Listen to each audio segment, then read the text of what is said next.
Olá, assombrados! Eu sou Ana Paula e tenho que dar um recado para vocês que a gente vai ficar por um períodozinho aí sem ter as lives ou sem ter aí os vídeos gravados inéditos para o canal. Porém, vocês vão ficar com alguns cortes, relembrando alguns relatos que foram contados ao longo de todos esses anos, ok? A gente vai tirar um tempinho para descansar, tá? Mais ou menos entre os dias 20 de dezembro e 3 de janeiro. Mas vocês vão ter esse conteúdo do canal de cortes. Então, para quem não conhece, já bora conhecer aí o canal de cortes do Histórias Assombradas. A gente faz os ao vivos, né?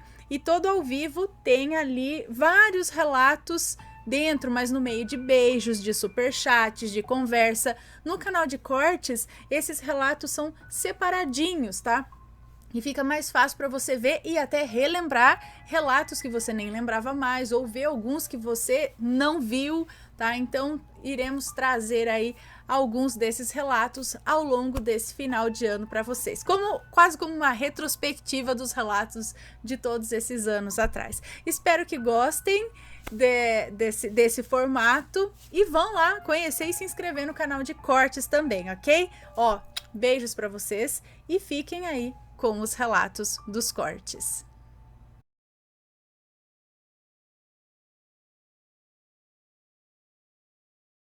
O grupo. No começo agora de 2018, eu recebi uma ligação de uma mulher, que vou chamar de Ana. Que vou chamar de Ana Mecha de Cabelo Azul. Ana Mecha de Cabelo Azul? Não. Brincadeira, chamarei de Paula. Uma mulher simpática, com voz formal, e disse que viu o meu currículo e que me oferecia uma vaga de emprego para ser assistente de administração de um executivo que viria para o Brasil e que eu tinha só que controlar a agenda dele. E que eu receberia por mês R$ 5.000 e mais benefícios. Bom, como assim? Primeiro, eu imprimi vários currículos e tinha enviado para diversas agências de emprego. E como assim eu não tinha que passar por nenhuma entrevista para esse emprego, algo assim? Bom, eu não tinha nenhuma experiência com nada. Afinal, eu não falava o idioma do executivo. Então, ela me disse que ele era brasileiro e que ele mesmo tinha visto o meu currículo e tinha gostado do meu perfil. Bom, Ana, eu estava precisando de dinheiro, tinha procurado emprego em vários lugares. Eu aceitei na hora, mas com um pé de desconfiança, né? Afinal, a minha intuição me disse, vai, mas desconfie de tudo. A Paula me passou as informações que eu tinha que seguir. E no dia que o executivo chegou, no Brasil, eu tinha que estar no aeroporto com o motorista e já começar a trabalhar. Coloquei a roupa mais formal que eu tinha, que estava no armário desde a minha formatura, uma camisa social branca, um jeans preto, é isso? E sapato social de bico fino. Lustrei o sapato uma noite anterior, preparei os documentos e acordei cedo para esperá-lo no aeroporto. E assim fiz. Eu o cumprimentei, um homem simpático, por volta de seus 36 anos, bem vestido, educado, que chamarei de Augusto. O motorista nos levou para um hotel luxuoso, 5 estrelas. Eu nunca imaginaria entrar nesse hotel e nem sei se um dia eu entraria. Nunca imaginei entrar e nem sei se um dia, entraria. Bom, Augusto ficou no quarto executivo no último... Augusto ficou no quarto executivo no último andar, é isso? A famosa cobertura. Ele trouxe pouca roupa em 2 bolsas de mão. Achei estranho, pois a sua agenda estava lotada, então achei que ele iria comprar roupa, sei lá, era pouca roupa para tudo que ele tinha que fazer. mas a sua agenda estava lotada de reuniões e exames em um hospital, cujo nome eu esqueci. Eu só lembro que era longe do hotel. E depois de voltar, ele dormia o dia inteiro e vomitava muito de madrugada. Eu não sabia disso, foi uma das camareiras que me disse que encontrou toalhas sujas de sangue. Sobre o que era ou se ele tinha...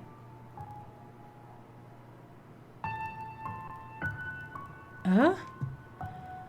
Bom, eu não sabia disso. Foi uma das camareiras que me disse que encontrou suas toalhas sujas de sangue. Sobre o que era ou o que ele tinha, ele nunca quis me contar. Mas eu deixei quieto, respeitei sua privacidade, mas por via das dúvidas conversei com o gerente para ficar de olho à noite. E qualquer coisa era só me chamar que eu estaria lá a qualquer hora. E foi assim por um mês inteiro. Então recebi meu primeiro pagamento, que a Paula tinha depositado direto na minha conta. Hoje eu pesquisei e o dinheiro veio de uma conta de um banco americano. Indo me despedir dele,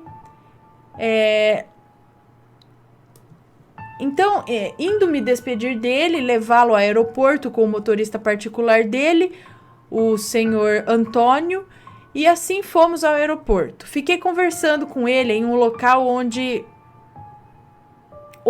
a galera, o pessoal de primeira classe fica. Nossa, Ana, que luxo! Era champanhe à vontade. Eu numa mesa grande, tipo fazenda colonial, sabe? Cheio de lanche, cheio de fruta, garçom servindo a cada segundo. Já o Augusto ficou fumando um charuto com um cheiro forte e ao mesmo tempo doce. Deveria ser caro. Lógico, ele ostentava em tudo. Foi quando ele passou mal. Tossiu um pouco de sangue na mão. Eu perguntei se ele estava passando mal e em uma voz grossa ele disse: "Não se meta ainda." E foi para o banheiro limpar a mão. Voltou com o rosto molhado e pálido, mas com o charuto na mão, e perguntou se eu gostei de viver no luxo. Eu fiquei sem expressão, só balancei a cabeça dizendo que sim, e olhando nos olhos dele, foi quando chegou um funcionário do aeroporto e disse: "Senhor Augusto, por aqui", indicando para onde ele deveria ir. Mas ele não o olhou, ele só olhava para mim com um olhar estranho, como se tivesse com alguma dúvida. Ele apagou o charuto e disse, olhando para mim: "Obrigado por tudo que fez. Por tudo que você fez. Foi um ótimo trabalho." Ana, ele me elogiava por tudo, pela minha competência, que eu era educado, e então disse: "Você deveria voltar a estudar magia." E aí eu disse para ele: "Mas como o senhor sabe disso?" Era meu segredo, Ana. Eu escondia tudo que eu tinha sobre magia, livros, as minhas anotações, meus amuletos, eu escondia tudo, de todos. Então ele falou com o funcionário e disse... Ele conversou com o funcionário do aeroporto e falou: "Passe o meu voo para hoje à noite." E me disse para chamar o Antônio para nos buscar e que ele tinha me escolhido para o seu lugar. Eu achei que ele tinha pirado ou que ele estava transtornado, sei lá. Mas ele me levou para sua antiga casa na periferia da cidade. Uma casa pequena, bem humilde. Estava abandonada, cheia de pichação. E eu louco para pular do carro e ir embora. Então fomos para um condomínio perto dali. Outro nível de casa. Outro nível daquela casa humilde. Não era assim luxuosa como aquele hotel. Antônio então estacionou o carro e Augusto tirou do bolso uma chave e disse: "Vem, eu quero lhe mostrar como eu consegui essa vida de luxo." Era uma casa bem cuidada, como se tivesse passado por alguma faxina. Bem cheirosa, uma empregada nos cumprimentou e Augusto disse que era para me servir água gelada. E ele não quis nada. E era para levar algo para o Antônio que estava na garagem, e assim ela fez.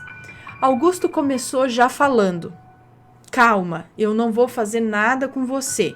E para com essa mania de querer fugir." e apontou para uma foto e disse: "Conhece?" E eu disse com uma voz trêmula: "Desculpa, mas ela não é sua mãe?" E rindo, ele disse: "Como eu queria que fosse de sangue, mas não, ela é minha mestre." E na minha cabeça, achei que seria sua mãe adotiva ou madrasta, sei lá, mas não. O que ele me disse me assusta até hoje, 12 de novembro de 2018, que é a data que ele mandou o relato. E só vim contar para vocês, Ana e assombrados, porque eu soube que ele está na lista de mortos no incêndio que está acontecendo na Califórnia. Morreram ele e alguns funcionários. A sua casa, digo mansão, foi consumida pelo fogo. E isso me deixa triste, uma dor no peito e angústia, principalmente pela história que ele me contou e o que irá acontecer comigo. Tudo começou quando ele tinha por volta dos 10 anos, quando sua mãe de sangue começou a trabalhar como doméstica naquela casa, e que ela não era uma mãe sentimental ou educada. Uma analfabeta, casada com um machista que até tinha outras famílias. Isso mesmo, Ana, outras famílias. Um caminhoneiro que só o via uma vez por mês. E a sua mãe, frustrada pela vida que tinha, batia nele por tudo. Fazia marcar na pele dele que sangrava. Até que sua mãe começou a trabalhar para essa senhora que vou chamar de Dona Penélope. Sua mãe ganhava um bom dinheiro, pois era a única empregada e tinha que limpar a casa, fazer comida, servir café. E assim o pai dele largou as outras mulheres. Sendo assim, né, com a mãe trabalhando bastante, o pai dele largou outras mulheres e ficava no sofá como um marido machista que desfrutava o dinheiro que sua mãe, né, sua esposa, se matava de trabalhar para ganhar. E ela dava todo o dinheiro para ele, a ponto de não gastar nenhum dinheiro com o filho. Dava tudo pro marido, pro pai do cara.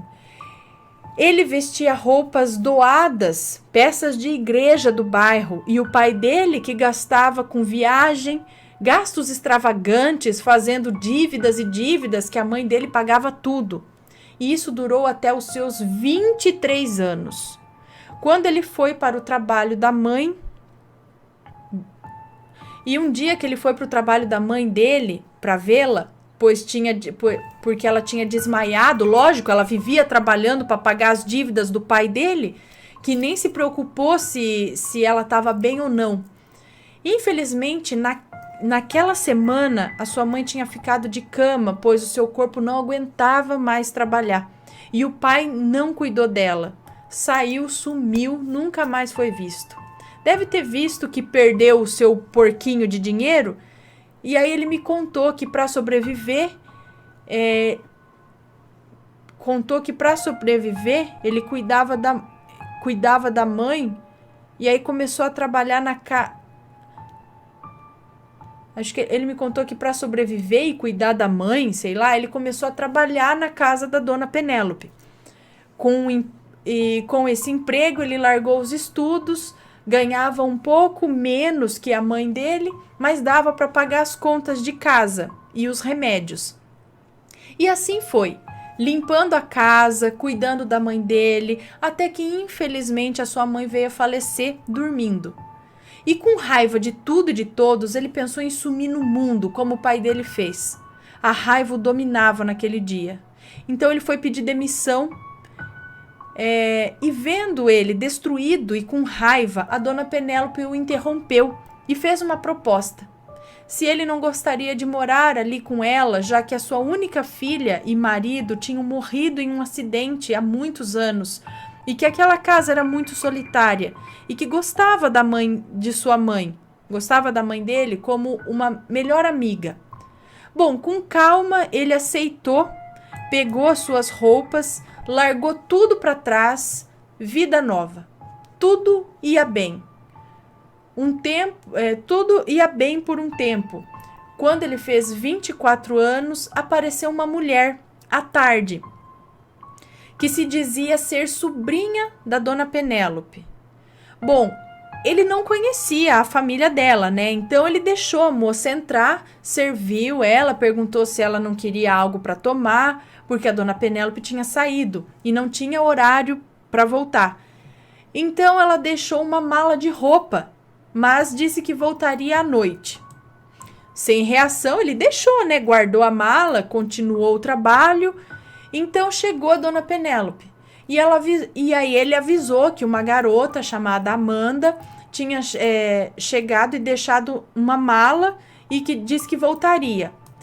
Então ela olhou dizendo, Amanda? E ele falou, sim, senhora. Ela falou, eu não quero ela aqui, deixa essa mala dela com o porteiro. E que disse que não era para ela entrar mais na casa. E surpreso ele disse, tá, ok. E após avisar o porteiro e entregar a mala para ele, ele encontrou Dona Penélope ao telefone, aos berros com alguém, dizendo que a reunião só começa quando ela quiser. E que ela era a alta sacerdotisa, que iria passar seu título para outro quando ela quisesse e para quem ela escolhesse, não o grupo. Quando ela o viu, desligou o telefone e perguntou, o que você ouviu? Ele, trêmulo, disse, nada, não ouvi nada. Ouvi que a senhora queria, ouvi o que a senhora queria que eu ouvisse. Então, com calma, ela disse, já está na hora de você saber tudo. Então, ela explicou que ela estava morrendo e que tinha que passar um título para alguém que tinha um certo grau na magia. Tipo, magia? Ele não tinha religião, muito menos estudo completo. Mas como não tinha o que perder, ele aceitou aprender.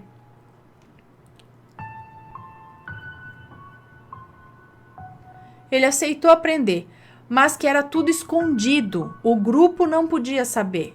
Então os estudos começaram. E ela, 5 meses depois dessa sobrinha... Então os estudos começaram. E 5 meses depois, essa sobrinha tinha voltado, é isso? 5 meses depois, essa sobrinha voltou e disse que ia cuidar da tia. Mal sabia ela que a tia já tinha, que ele já tinha sido escolhido. Esse tal cuidado foi o grupo que a iniciou para ser avaliada e talvez escolhida. Tá, a moça foi até lá, né, dizendo que ia cuidar da dona Penélope, mas na verdade foi o grupo que escolheu essa moça para ela ser avaliada e talvez escolhida pela dona Penélope, né? Essa moça tinha 24 anos, morena, muito bem educada, mas com um tom de debochada, meio superior. E apelidaram de Santinha do Paoco. Então a dona Penélope começou a fingir que gostava dela. Ela continuava fingindo ser só... E ele, o seu Augusto lá, continuava fingindo ser só um empregado. E isso durou 3 semanas, até que infelizmente a dona Penélope morreu em um acidente de carro, bem na entrada do condomínio. O funeral foi feito na casa dela, como constava algumas das exigências dela no testamento. E foram 72 pessoas no funeral, todas do grupo. A Santinha do Paoco achava que era dona da casa e que era a nova sacerdotisa. Foi quando começaram os discursos dos membros e às 6 horas foi o enterro. Após enterrar sua mestre, Augusto foi abordado por uma membro do grupo, uma moça, uma tal de Paula, que disse saber de tudo e que iria ajudá-lo sempre como a sua autossacerdotisa tinha mandado. E disse, estarei a seu favor, a Paula disse. como substituto da então falecida e eterna Dona Penélope, no grupo. No dia seguinte, houve uma reunião, a primeira reunião dele. Então, uma outra sacerdotisa disse que, infelizmente, como sua irmã tinha partido sem eleger um candidato, eles levantaram dizendo que tinham escolhido... então quando uma outra sacerdotisa disse que, infelizmente, como sua irmã tinha partido sem eleger um candidato, aí eles levantaram dizendo que tinha escolhido sim, e que era ele. Aí os outros altos sacerdotes não entenderam nada. A tal da santinha do Paoco lá questionou, dizendo o empregadinho, o empregadinho pobre, sacerdote do grupo. E foi quando a Paula, que é uma bruxa com influência no grupo, disse que sabia de todo o plano da sacerdote Penélope e que Augusto já tinha atingido um certo grau na magia, mas com autorização do grupo, ela iria guiá-lo. E o grupo decidiu que Amanda e Augusto iriam competir para saber quem seria o novo membro, então, e novo sacerdote do grupo. Então foram os dois convivendo na mesma casa e sendo testados toda semana. Augusto se dedicava todos os dias, até que algo aconteceu. A tal santinha do Paoco começou a dormir com alguns membros só para ter votos e dava festas na casa como se fosse a dona. Semanas se passavam e era festa toda semana, até que Augusto fez algo para prejudicá-la. Ele tinha que tirá-la da jogada. Ele tinha muito a perder. Planejou e colocou sonífero na bebida e de todos na festa. E virou para o grupo dizendo que a Amanda, acho que era a santinha do Paoco, né, estava fazendo festas que estava colocando em risco o segredo do grupo. Na época, isso seria altamente proibido. Já hoje, a sociedade é mais favorável à magia, sei lá. No dia seguinte, uma alta sacerdotisa a levou com 2 homens de terno preto. Ela achava que eram o Augusto, ele achava que eram apenas seguranças, mas descobriu que eram magos psíquicos que poderiam ter apagado a memória dela ou algo assim. Homens de preto.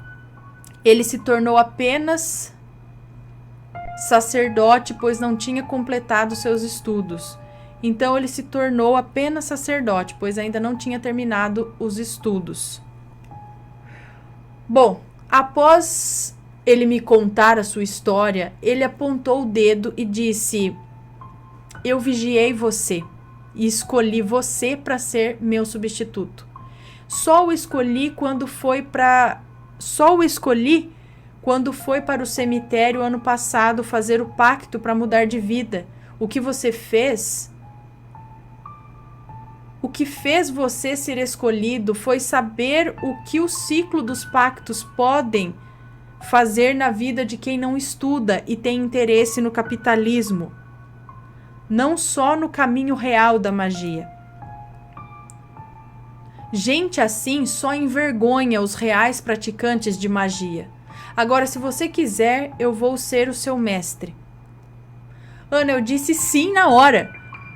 Hoje eu sou magista de grau médio, tenho 24 anos, fiz em abril e não sei se vou ser um dia alto sacerdote como Augusto foi no grupo. Nunca fui em alguma reunião, mas após a confirmação da morte de Augusto, eu conheci a Paula essa semana. Ela me entregou a chave da antiga casa da Dona Penélope. A Paula é uma senhora de 63 anos, baixinha, cabelo na cor rosa, lindo.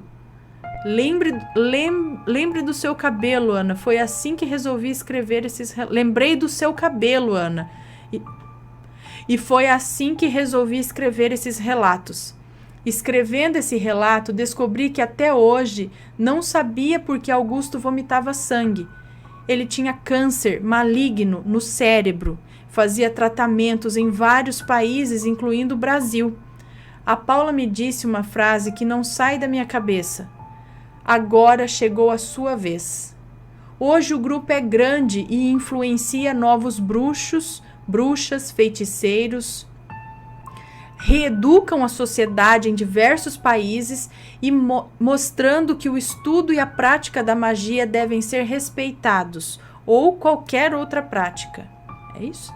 Ana, desculpa se faltou algum fato ou erro ortográfico, pois estou escrevendo esse relato no saguão do embarque do aeroporto e as minhas mãos estão tremendo de ansiedade e nervosismo, porque a minha orientadora Paula está me chamando, pois chegou a hora de ir para o enterro do meu amigo e mestre. Esse relato é como uma despedida, pois assim como Augusto largou tudo para viver uma nova vida, eu estou largando o meu passado de angústia, raiva, para viver a minha vida com o grupo. Um beijo para todos os assombrados e vou continuar a assistir os vídeos do canal onde eu estiver nesse mundo.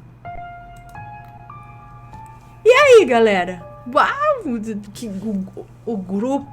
Que grupo é esse que eu não sei? O grupo de sacerdotes, sacerdotisas de alta magia.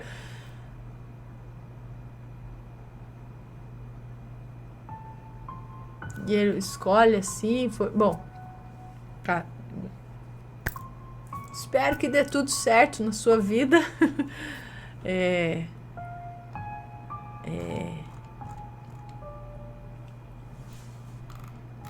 E aí, pessoal, deixa a opinião de vocês. É um daqueles relatos que você fica, é verdade? Pode ser. Não sei. É verdade. Isso existe. Ou não, isso não existe. E aí?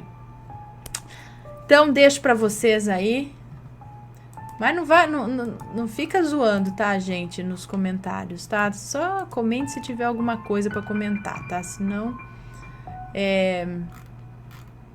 Mas ele me lembra um pouco, esse relato me lembra um pouco o Pacto com o Diabo, me lembra um pouco o Somos Todos Goim, né?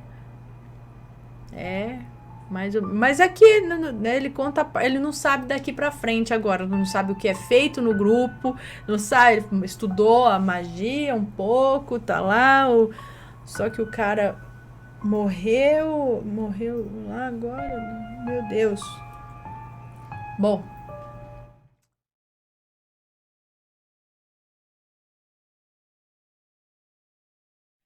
A mulher de cara branca. Olá, Ana, e olá, assombrados, tudo bem por aí? Por aqui tudo ótimo. Eu sou a fulana, tenho hoje, dia 25 de setembro de 2018, 27 anos. Sou portuguesa, por isso peço desde já desculpas por algo que não dê para entender muito bem, se bem que eu escrevo mais como brasileiro mesmo, por lidar bastante com brasileiro e ler muita revista da Turma da Mônica. Tava assistindo agora a Turma da Mônica, mas no YouTube. Desde os meus 7 anos. Bom, eu já tentei enviar esse relato várias vezes. Eu ainda tinha 26 anos e vivia na França. Eu vivi em Paris por 1 ano e também enviei outros relatos, um inclusive com foto. Deixa eu anotar.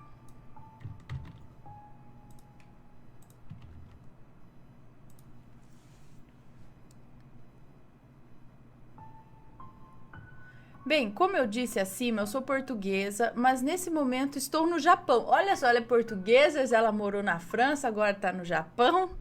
Sou portuguesa, mas neste momento estou no Japão, em Tóquio. Faz uns 6 meses. E antes de emigrar para o Japão, eu vivia por Paris. Eu vivi em Paris, que, acreditem ou não, não é tão romântico quanto parece. Eu não gostei muito de viver lá, não. Atualmente, então... Bem, eu estou tentando de novo enviar esse relato e por mais que tente assistir os relatos ao vivo, eu não consigo, porque não bate num horário bom para mim. E por isso eu não consigo chamar a sua atenção, Ana, para ler algum dos meus relatos e acabo apenas por assistir depois gravado. Mas com esperança de um dia chegar a minha vez. Chegou! Eu acho que é dos mais simples que eu já enviei. mas eu tenho a dizer que eu sempre tive experiências estranhas desde que me lembro. Sei que a minha primeira experiência eu deveria ter uns 4 ou 5 anos, mas isso talvez ficará para um outro relato. Bem, Ana e Assombrados, eu sou aquela pessoa a que chamam de índigo e tenho um filho maravilhoso de 6 anos que é um menino cristal. Eu sou sincera, eu nem tenho certeza se é de fato... Eu sou sincera, eu nem tenho certeza se de fato isso é verdade. Se isso existe ou não. Mas eu sempre realmente me senti diferente, muito sensitiva, estranha, e eu não sabia bem o porquê. E via e fazia coisas sem qualquer explicação que faça sentido. Até que há uns anos atrás, em mero acaso, um especialista, alguém que trabalha com tarô, quadro quântico e espiritismo, etc., até um especialista dizer que eu sou um adulto índigo e o meu filho uma criança cristal e o pai do meu filho um índigo como eu. O que é certo é que muita coisa dita por ele, sem nem mesmo me conhecer de lado algum, bateu bastante, deu bem certo. E fez e faz muito sentido. E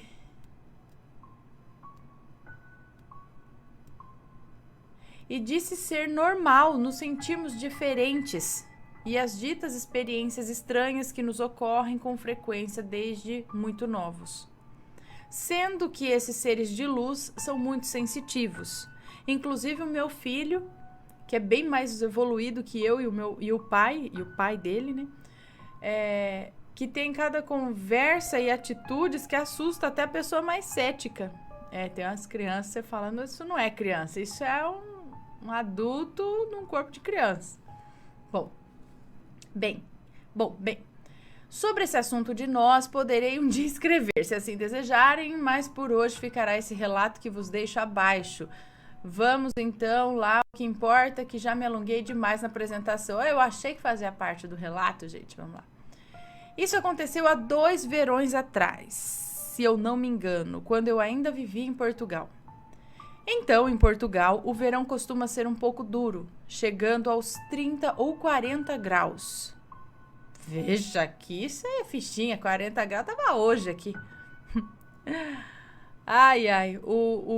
Mas bom, Portugal é tipo aqui, então, no verão. Costuma ser um pouco duro, chegando aos 30 ou 40 graus. Dizem que este ano atingiu 50 graus, mas eu não tô lá, por isso eu escapei. Custando até para respirar. E para compensar os demasiados meses... Imagina 50 graus, misericórdia. E para compensar os demasiados meses de gelo que passamos, com graus negativos, frio de doer até os ossos, e já que o verão de verdade é bem pouco tempo, dura poucos meses, mas quando ele chega é duro para valer, no entanto, durante a noite costuma ser até bem agradável, para passear pela rua. Então é o que muitas vezes eu e meus amigos fazíamos durante o verão, já que até vivíamos na zona sul de Portugal, perto das praias mais quentinhas, no Algarve, para onde os turistas gostam de ir passar as férias quentes, até a turminha de Lisboa. E de madrugada andávamos a passear pelas ruas ou íamos até a praia, enfim. Parecendo loucura ou não, para nós era maravilhoso. Em Portugal, pelo menos na minha cidade, que fica em Portimão, Faro, Algarve, temos vários sítios que ficam abertos 24 horas por dia. Sítios são lugares, é isso? Que ficam abertos 24 horas por dia. Hamburguerias, pastelarias, gelaterias. Pelo menos na minha cidade é assim. Então, quando saímos, íamos até a praia, bares, comer gelados, sorvete, acho que é isso. E claro, quando dava fome, comer hambúrgueres e tudo mais. Bom, certa madrugada, eu e mais 3 amigos estávamos passeando de carro. Não me lembro se íamos ou vínhamos de algum lugar. E como eu ia à frente, a pedido do meu amigo, na verdade é o meu ex-marido e pai do meu filho, mas hoje somos apenas grandes e bons amigos, e sempre fomos de verdade, mas mas confundido a certa altura com amor. Enfim, acontece aos melhores. Ou seja, é um índigo como eu, a quem eu chamo de fulano. Então, Ana, eu sou uma cobarde a andar de carro? Tem medo, é isso? Tem medo de dirigir? Seria isso? Acho que isso se deve por ter perdido o meu querido pai num acidente de carro há uns 24 anos atrás. Apesar dele ter sido um ótimo condutor, dizem. Bom, e quando eu vou à frente, o meu ex-marido, é isso? O amigo, sabe que tem de dirigir bem devagar. Se ele acelera um pouco, eu já desato a gritar como se o mundo estivesse acabando. E estávamos nós passando por uma estrada um pouco escura, iluminada apenas com algumas luzes que costumam colocar nas estradas para iluminar o caminho. E as luzes do nosso carro. Essa estrada não tinha muitas casas. Lembro de ver duas casinhas juntas e pequenas no meio do mato. Sem nem sequer movimento por ali. Era longe do centro da cidade, tipo quase no meio do nada. E tinha uma rotunda. Eu nem sei se é assim que se diz no Brasil, desculpem. Ai, isso não me foge agora o que é, mas eu já ouvi falar. Claro, rotunda. Era longe do centro da cidade, tipo quase no meio do nada. E tinha uma rotunda pelo meio que dava para outras várias estradas. Não sei se faço me entender. Rotatória? Rotunda? Agora eu não sei também. Bom, era umas 3h20 da madrugada, pior hora, claro. E como eu já disse, é bem costume no verão andarmos de madrugada pela rua. Chegávamos mesmo a combinar entre nós de nos encontrarmos para sair apenas depois da meia-noite, mesmo em plena semana, e lá estávamos nós. Bem, o meu amigo dirigia bem devagar, enquanto todos nós batíamos um bom papo entre nós. Naquela noite, tranquila e quente, divertida, quando meu amigo estava dando uma volta à rotunda com o carro, rotatória, seria isso? Dando uma volta, e eu olho pela minha janela e vejo uma mulher jovem, com a cara bem branca, o rosto branco. Eu não sei explicar muito bem, mas parecia mais como pintada com maquiagem. Ou algum tipo de pintura de rosto. Tipo como as chinesas usam, acho que são as geishas, salvo erro, sim, que pintam o rosto todo de branco. Era isso que me parecia, o rosto dessa jovem mulher. E tinha um vestido longo e bem colorido, mas não parecia ser de época. Essa estranha mulher estava sozinha no meio do nada, encostada em uma árvore, olhando meio para baixo, mas não totalmente para baixo. Dava para ver o rosto pintado e é como se estivesse esperando por alguém. Parecia que estava esperando alguém por estar sozinha e descontraída. Bom, e eu, ao ver aquilo, perguntei meio que resmungando para mim, mas muito admirada. Oh, mas que raio que essa mulher tá... Mas que raio está aquela mulher fazendo ali sozinha a umas horas dessas? E com a cara pintada daquele jeito, por quê? Nem é carnaval, nem nada que se pareça, credo. E o meu amigo ficou em silêncio, continuou dirigindo vagarosamente e os meus amigos dos bancos de trás perguntaram de imediato: que mulher? E eu respondi: ela tá ali atrás, sozinha, perto de uma árvore, tem a cara pintada, não sei porquê, super bizarro. E o meu amigo deu a volta à rotunda, deu a volta e voltou a passar pelo mesmo lugar bem lentamente, mas sem parar. E lá continuava a mulher. E eu dizia, apontando, e muito ofegante, é isso? Vocês veem, está ali mesmo. E tem mesmo uma maquiagem bizarra. Para mim, a maquiagem não fazia qualquer sentido, devido a não ser Halloween nem Carnaval. Em Portugal, isso não é nada normal. Mas todos eles de trás continuavam a dizer: eu não vi nada. Mas quando olhei para o meu amigo, ele estava rindo baixinho e tranquilo e dizia: sim, eu também vi. Ela tem a cara branca, não é? Detalhe, eu disse que ela tinha a cara pintada, mas eu não disse como e nem a cor. Eu quase saltei do carro e respondi um grande sim. Eu sabia, eu não estava louca. Ela estava lá sim, e mais alguém conseguia vê-la, além de mim. Parece uma chinesa. Também consegue ver? Perguntei eu, meio louca e quase me faltando o ar. Então ela falou meio assim: parece uma chinesa, você também consegue ver? Bom, ele acenou que sim, com a cabeça, mas sorrindo, tranquilo. E hoje eu penso que ele já tinha percebido o que estava acontecendo ali. Ele lida melhor com essas coisas que eu, apesar de ser comigo que acontece com mais frequência esse tipo de coisas. Na verdade, eu não consigo me acostumar. Eu sempre fico em pânico ou confusa. E eu ainda estava meio confusa com aquela situação do momento. E até ingênua, pensando que os meus amigos lá de trás não tinham prestado muita atenção ao olhar antes. E daí não tinham visto a tal mulher. Ingênua mesmo eu. Ele então voltou a dar mais uma volta e voltou ao lugar para vermos melhor. E eles lá de trás resmungando porque não saíamos dali. E queriam ir embora dali. E foi então que ele abrandou ainda mais. Quase parando, dirigiu mais devagar ainda, quase parando o carro, mesmo ao lado da tal mulher, para que todos nós conseguíssemos ver direito. E meu amigo me disse, apontando para a mulher, que eu também via. Sim, ali, ó, dá para ver perfeitamente.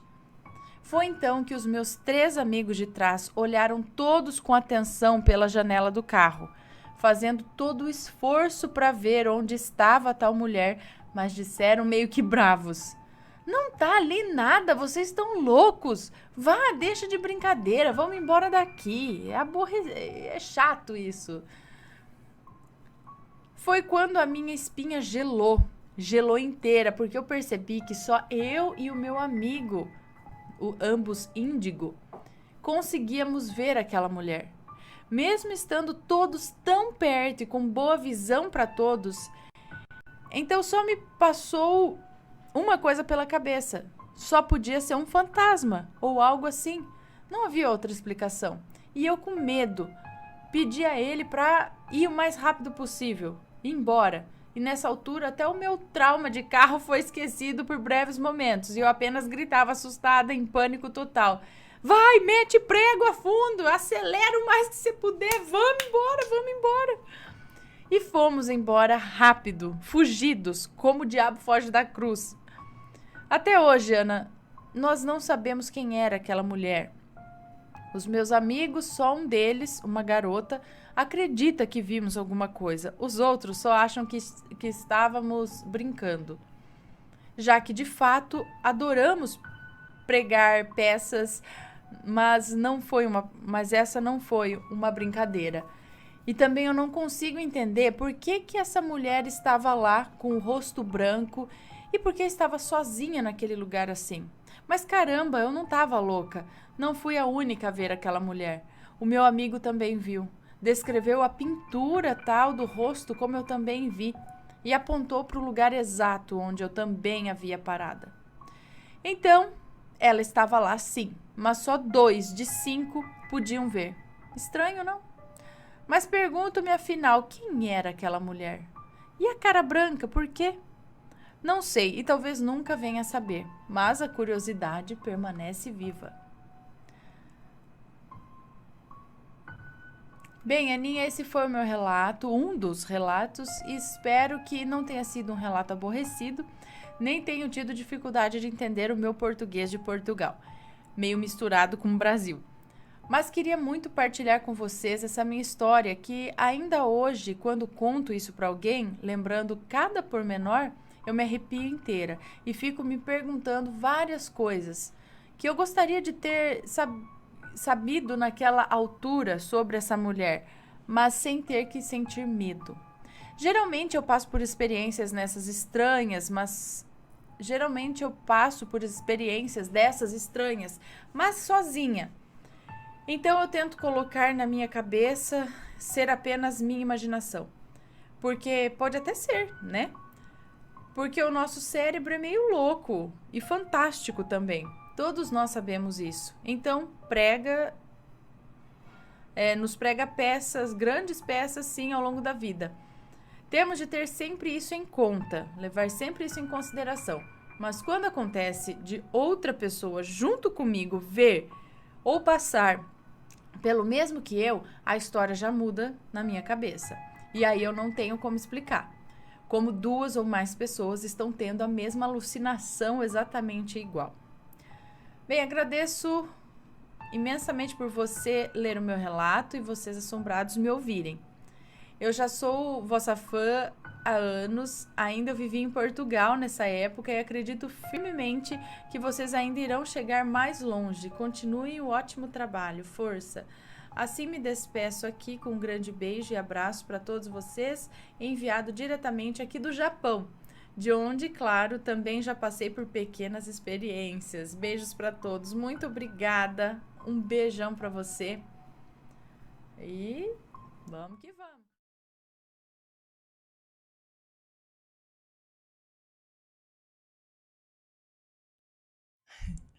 Castelo Zenker. Eu tô vendo umas fotos aqui, lindo, adorei. Quero morar numa casa desse estilo.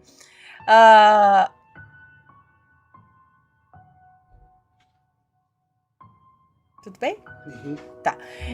Mas eu não conheço a história. Mas vamos lá, vamos ler o relato, depois a gente vê o que é aqui. Oi, Ana, oi, Matheus e oi, assombrados. Tudo bem? Espero que estejam ótimos. Pode me chamar de fulana mesmo. Ok, fulana, muito obrigada, um beijo. Arthur Zenker, jornalista alemão, ele veio para o Brasil em 1919, fugindo das consequências da Grande Guerra, a Primeira Guerra Mundial, junto com sua esposa. Inicialmente, ele se estabeleceu no bairro de Itaquera, em São Paulo, e mais tarde se mudou para a cidade de Ferraz de Vasconcelos, onde em 1940 construiu um casarão que muito se diferencia das outras casas, por parecer um castelinho. Por isso ficou apelidado de Castelinho Zenker. Inclusive, forneceu o nome do bairro onde está construído, Bairro Castelo. Arthur Zenker trabalhou no Diário Alemão, jornal antigo, e era opositor ao regime de Hitler. Se eu falar isso é capaz de tirar a monetização, vocês apostam quanto? Recebendo em sua casa imigrantes que fugiam da Segunda Guerra. Eventualmente, após a sua morte, o castelinho ficou abandonado e em 2000 foi tombado o patrimônio histórico da cidade. Bom, o castelinho está abandonado até os dias de hoje e grande parte das pessoas que moram perto do local e até as que moram um pouco mais longe acham que o local passa uma vibe estranha e assustadora. Eu, na realidade, sempre me senti encantada pelo local. Eu também achei lindo. Sempre que passava de ônibus, eu ficava maravilhada olhando aquela construção, me imaginava morando nela, naquela torre mais alta. Meu sonho de princesa era morar ali. Minha avó dizia que as terras ali eram amaldiçoadas e nunca foi muito fã de passar por perto, e a minha família tem impressão ruim do lugar. Ocorreram 3 casos assombrados dentro do castelo. 2 foram comigo e 1 com meu primo. Como o lugar é abandonado e de fácil acesso, é comum que muitos adolescentes entrem lá para fazer coisas erradas. Cuidado! Um desses era o meu primo, que era envolvido com coisas não muito boas na época. Ele conta que entrou de noite lá com uns amigos dele e ficaram na sala mesmo. Estavam papeando e bebendo vinho quando escutaram um barulho de algo caindo no andar de cima. Na hora, o meu primo mirou a lanterna na escada, quando viu que era um corpo de um homem. Mas o corpo não estava parado, ele estava começando a descer a escada. Mas não como uma pessoa. Ele se movia girando pelo chão. Girando? Ele se movia girando pelo chão, jogava o ombro e rolava Enquanto fazia isso, parecia tentar puxar ar. Jogava o ombro e rolava, como se não respirasse direito. Ai, misericórdia, que cena! Os amigos dele saíram voados na hora, mas o meu primo é aquele tipo de pessoa que quando leva um susto, ele paralisa. Então foi necessário que um dos amigos dele voltasse para agarrá-lo pelo braço e puxá-lo dali. Outro caso ocorreu comigo, o meu irmão e um amigo dele. Eu sempre tive curiosidade de entrar no recinto, e meu irmão disse que ia me levar para ver como era por dentro, escondido, é claro. Fomos e eu entrei e me senti maravilhada com aquele local. Era lindo demais. Eu sempre fui apaixonada por lugares antigos. Depois de explorar o primeiro andar inteiro, eu fui subir, pois sempre quis ver a vista daquela torre mais alta. Então subimos os 3. Meu irmão na frente, eu no meio e o amigo do meu irmão logo atrás. Assim que chegamos no meio do caminho, para chegar no topo da torre, o meu irmão parou e falou: vamos descer. Eu falei que não, que eu queria subir e ver. Mas o modo que meu irmão olhou para o amigo dele fez ele entender. Ele me pegou no colo, mas o modo que meu irmão olhou para o amigo dele fez ele entender. Ele me pegou no colo e a contragosto e nós descemos e fomos embora. Eu fiquei super chateada. Nessa época eu tinha 10 anos. E 4 anos mais tarde, o meu irmão me explicou o que fez ele querer sair de lá. Meu irmão conta que quando ele estava por ali, viu o quarto, que quando ele estava, acho que subindo, né, chegando lá em cima, viu o quarto da torre, porque o lugar é circular, então a escada é meio que espiralada. Ele viu somente um pedaço, parte de pernas flutuando no ar. Tipo, só viu um par de pernas flutuando no ar. E aí ele não quis subir mais para ver o resto do corpo. Desceu e foi embora e depois contou para o amigo dele. Esse amigo dele, inclusive, mora perto desse lugar e disse que nunca saiu notícia de alguém que tenha tirado a vida, por exemplo, no castelo recentemente. Então é bem estranha essa aparição. Uma notícia dessas, né, viraria manchete na cidade inteira se tivesse acontecido. E mais tarde nós ligamos essa aparição àquela outra do meu primo, que ocorreu depois. Será que é o espírito de alguém que... as pernas eram... entendi, peraí. Será que alguém que tirou a vida nesse castelo... Cadê? Como que é? Ele viu somente ele viu parte, né, de pernas flutuando no ar. Então as pernas estavam meio que penduradas. Ele não viu tudo, ele viu só pernas penduradas, pelo que eu entendi. E aí ele não queria abaixar para olhar o que era a continuação ali das pernas. Então, entendi. Mas não se sabe de nenhuma notícia que alguém pudesse ter feito alguma coisa ali. Uma vez eu resolvi voltar da escola e passar na frente do castelinho para poder admirar. Eu estudava à tarde, então já estava escurecendo quando eu cheguei. Percebi que estava vazia a rua e, num ato de puro impulso, tive a ideia de entrar no local. Quando cheguei lá dentro, eu já queria ir para a escada e subir para a torre mais alta. Foi antes do meu irmão me contar o que aconteceu. Eu escutei um gemido. Parecia um homem com dor e, ao mesmo tempo, uns rosnados animalescos. Na hora, eu imaginei que era um lobisomem e eu morro de medo de lobisomem desde novinha. Então, tratei de sair de lá o mais rápido possível. Contei para o meu irmão quando cheguei em casa e foi aí que ele me contou aquela história de quando eu tinha 10 anos. Hoje, o castelinho está abandonado. Uma parte dele foi destruída para a construção de um posto de saúde, o que para mim foi um crime terrível. Mas a administração da minha cidade está pouco se lixando para o imóvel. Abaixo deixo 2 fotos do castelo e também estou deixando em anexo... Ok. Tá deixando no e-mail, caso alguém queira ver, a foto... A música tá tocando. A foto colorida mostra ele como está hoje, a foto em preto e branco mostra ele por completo como era antes. Tá, eu não vou mostrar as fotos aqui, mas é só procurar no Google. Beijos, Ana e assombrados, fiquem com Deus e beijinhos nos bebês vampiros. Achei lindo também. Lindo, lindo. Então, deixa eu ler aqui de novo. O que aconteceu? Ele veio da guerra. Ele trabalhou no Diário Alemão, jornal antigo, opositor, recebendo em sua casa imigrantes que fugiam. Ok, por que será que... Porque assim, uma casa abandonada, ainda mais grandona dessas, por si só, ela já causa uma estranheza.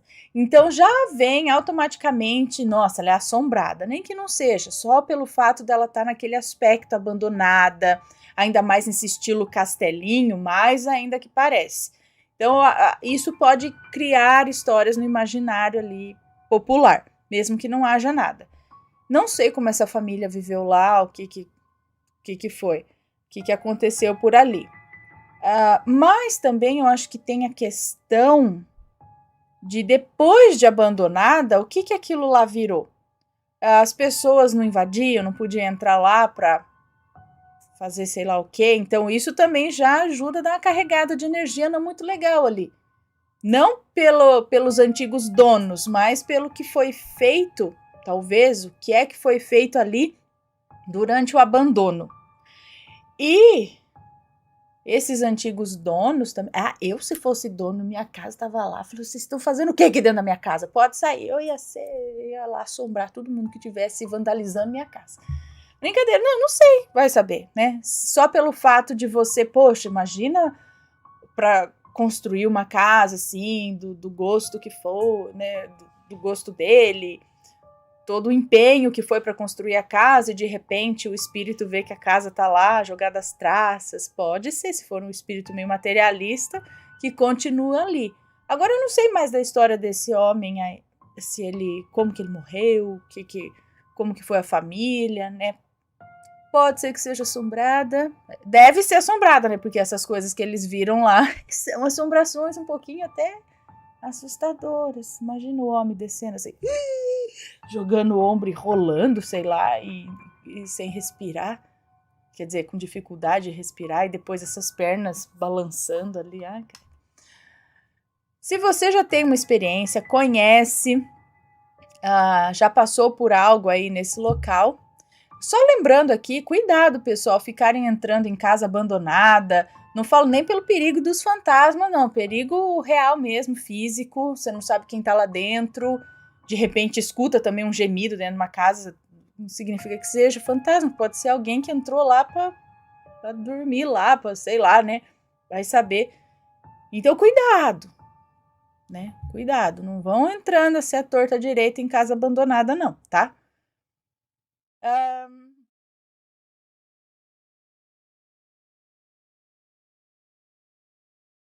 A desgraça estava na telha da minha casa. Ana, esse relato é do meu avô, que hoje não está mais entre nós, mas ele sempre contava esse relato. Bem, aqui são palavras do meu avô. Agora o avô contando. Eu gostava muito de chamar pela desgraça. Tudo que fazia era desgraça, tudo mesmo. Aí, certo dia, a avó de vocês me falou: meu velho, para com isso. Você só vai se sossegar quando você vê isso na sua frente.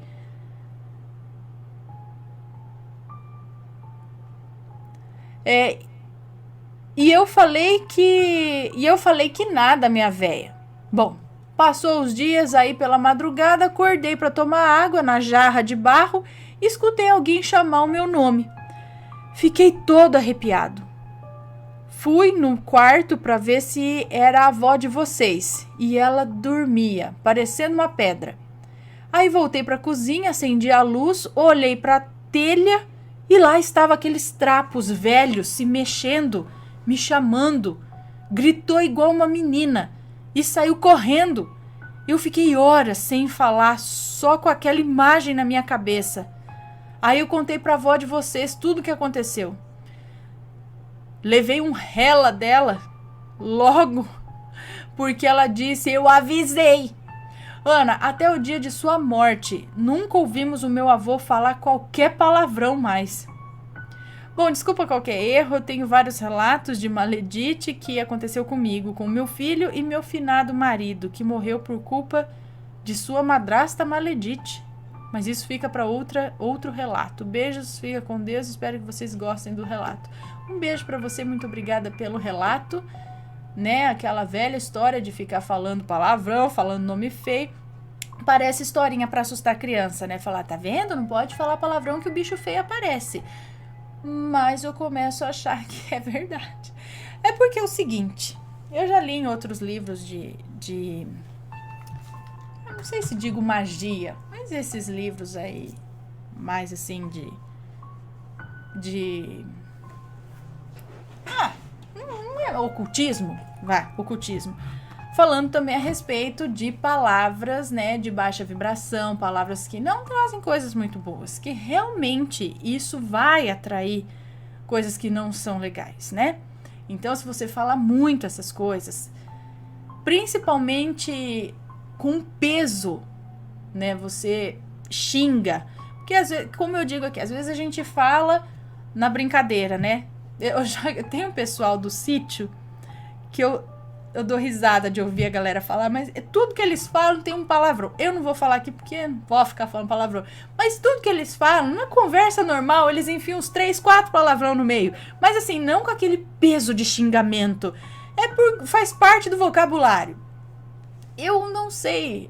Acredito que falar dessa forma não tem peso nesse sentido, né? Quanto você xingar e falar que, né, ai, que não sei o que, falar aqueles palavrões, que isso, que aquilo, né, com aquele peso de que, né, porcaria, blá, blá, blá, blá. Então, quando você tá nesse peso, falando essas coisas o tempo todo, com realmente uma raiva, uma amargura, e solta essas palavras com isso, aí vai, né, mudando a energia do negócio, atraindo umas coisas que não é muito legal, mas no fim essa aparição faz bem pra pessoa, porque aí para de vez de falar as coisas, né, e toma atento, se põe no eixo, né. Então, se for ver, às vezes a desgraça, as coisas, faz um bom trabalho, né, que nem o cara lá que minha avó conta, saía todo dia pra jogar, perdia dinheiro, largava a mulher em casa, bebia, não sei das quantas. Aí até que o dia que a mulher falou, você vai sair pra jogar de novo, você vai perder de novo. Falou, hoje se eu perder, eu quero ver o diabo na minha frente. Pois ele foi lá jogar baralho, perdeu. Na hora que tava voltando pra casa, baixou pra passar por uma cerca, a hora que ele levantou a cabeça, ele deu de cara com um bode, com os olhos vermelhos olhando pra ele. E aí o bode falou, você disse que ia me ver? Aí o cara desmaiou ali mesmo na cerca, acordou de manhãzinha, já foi pra casa. E aí ele contou pra mulher o que aconteceu e desse dia em diante nunca mais saiu pra jogar. Não é? Aí assustou, tá, aí ficou de boa. Então, serviu o susto. Tô achando já que é anjo que aparece fantasiado ali pra dar só assim mesmo pra esse fulano tomar jeito. Não é? Pois é.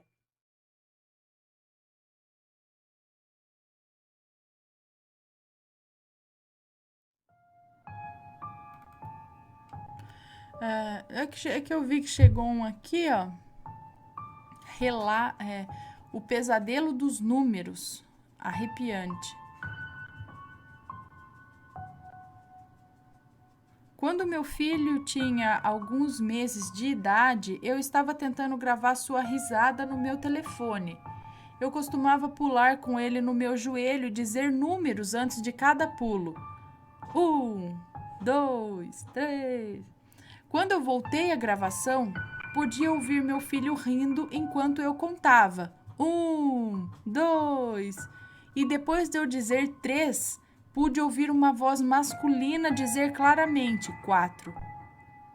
Não havia mais ninguém em casa, a TV não estava ligada. Quando eu reproduzi o áudio para minha amiga, ela ficou arrepiada. Tinha alguém junto com você contando e cantando.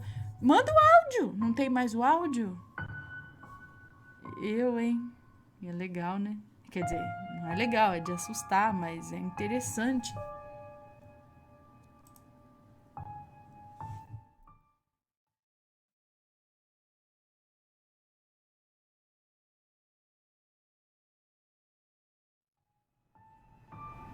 visões do meu cachorro. Olha lá, mostrando que cães também, é isso? Podem ter espírito. Tem música.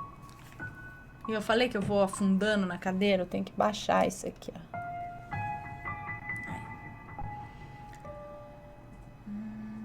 Aqui. Oi, Ana, meu nome é fulano e vou contar um relato para você. Uau, uau, uau. Ana, gostaria de compartilhar um fato de quando meu cachorro ainda estava vivo. Ah, então tá morto. Estava eu contando à minha namorada alguns casos de quando ele via ou ouvia algo e me lembrei de um que foi um dos mais assustadores. Ah, é o cachorro que via. Eu achava que você tinha visão do seu cachorro, mas é o seu cachorro que tinha visão. Entendi. Ai, tadinho. Na época, eu era casado com outra mulher e morávamos num apartamento. Naquela madrugada chovia muito. Uma chuva densa, com ventos muito fortes e relâmpagos, adoro. Lógico, quando não vira catástrofe, né? Eu sempre amei esse tipo de madrugada. Acho lindos os relâmpagos, barulho dos trovões e aquela ventania toda também. Porém, naquele dia se tornou um cenário assustador. Morávamos no térreo e havia apenas um lance curto de escadas da minha porta até a porta do prédio. Meu cachorro costumava dormir na área de serviço, preso. Isso porque ele acordava demais de madrugada e ficava andando, subia na cama, roncava muito, etc. Sempre incomodava bastante o sono alheio por todo o barulho que ele fazia à noite e também porque um cachorro de 30 quilos subindo e descendo da cama era impossível não acordar ninguém. Ele sempre se deu bem dormindo sozinho. Às vezes ficava incomodado de estar preso, mas 90% das vezes ele só precisava fazer as suas necessidades. E como só fazia na rua, ele chamava chorando para avisar. Mesmo sendo madrugada, eu levava e voltava. Coisa de 10 minutos. Mas naquela madrugada, ele estava estranho. Eu lembro que era por volta das 3h20 da manhã e ele estava inquieto. Chorava alto demais. Levantei a primeira vez e fui até lá, mas não tinha como sair numa chuva daquelas. Então dei aquela brigada com ele para ver se ele entendia e segurava até amanhã.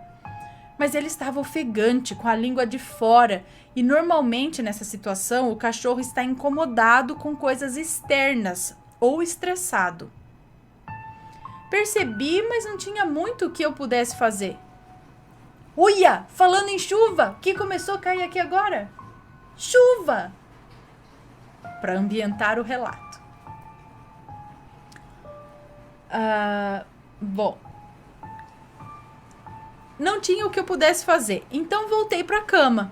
Minha ex tinha acordado e já estava achando ruim. Chata do...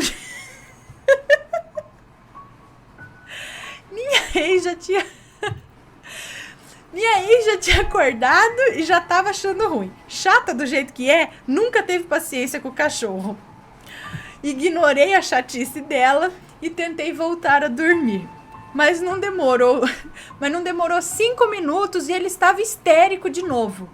Então comecei a estranhar. Ele não era disso. Levantei e a minha ex, como já estava bufando novamente, preferi soltar ele e fiquei com ele na sala para ele se acalmar.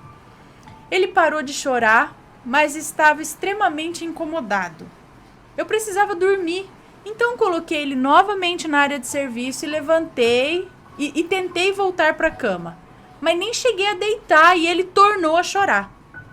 Voltei imediatamente no escuro e já irritado também e comecei a procurar os possíveis problemas. Imaginei até que pudesse ser um rato, mas ele nessa ocasião ficava com um instinto de caça e não assustado. Foi aí que escutei a porta do prédio dar batidas. Isso por causa do vento forte e pensei, ixi, deixaram a porta encostada e ela tá batendo. Deve estar deixando o cachorro agoniado por pensar que alguém tá querendo entrar.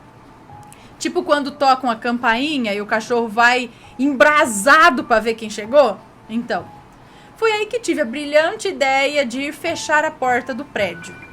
E assim que abri a porta, as luzes do corredor e escadas se acenderam e a porta do prédio bateu com muita violência.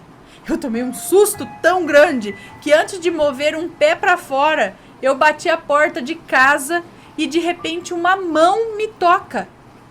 Olhei para trás com a mão fechada para dar um soco, como se fosse adiantar, né? Mas era minha ex perguntando o que houve. Eu nem consegui responder. Eu abri a porta novamente e só o sensor do meu corredor e da porta estavam acesos. Ou seja, ninguém entrou nem saiu do prédio. E eu sequer tinha posto o pé para fora. Então não tinha sido eu. Não entendi o que aconteceu. A porta fechou, é isso?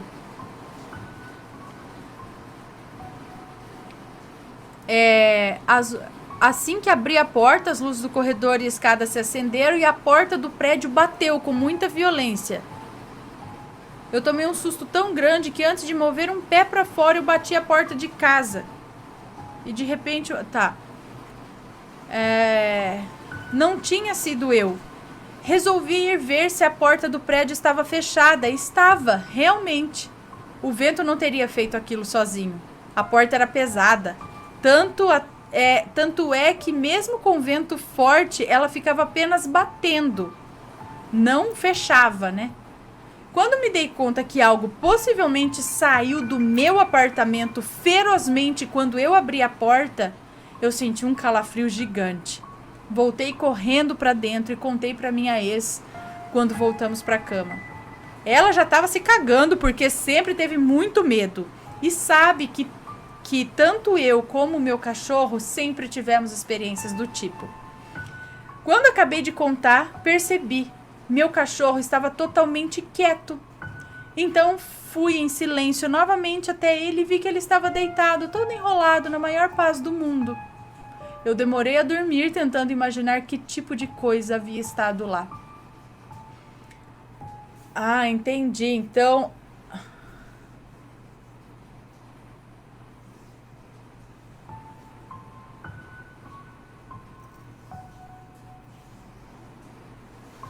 Entendi. Alguma coisa saiu do seu apartamento e fugiu, tipo, a hora que você abriu a porta.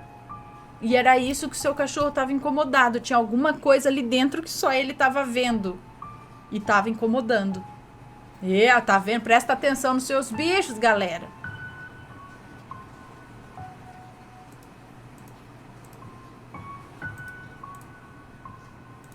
Os bichinhos vê coisa que a gente não vê.